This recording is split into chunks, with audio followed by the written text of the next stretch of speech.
Hello everyone, welcome back to another video. Today I will show you how to fix TikTok photo swap not working. So you have to just simply go to your TikTok account, and when it's open, so it will be loading.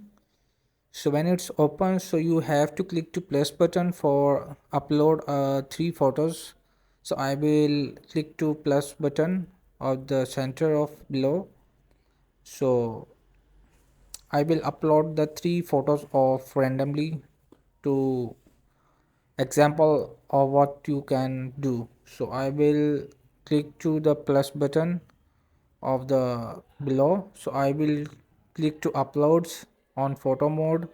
So when it's open, so you have to select three of some photos. So I will select it three sum of photos. So one, two, three.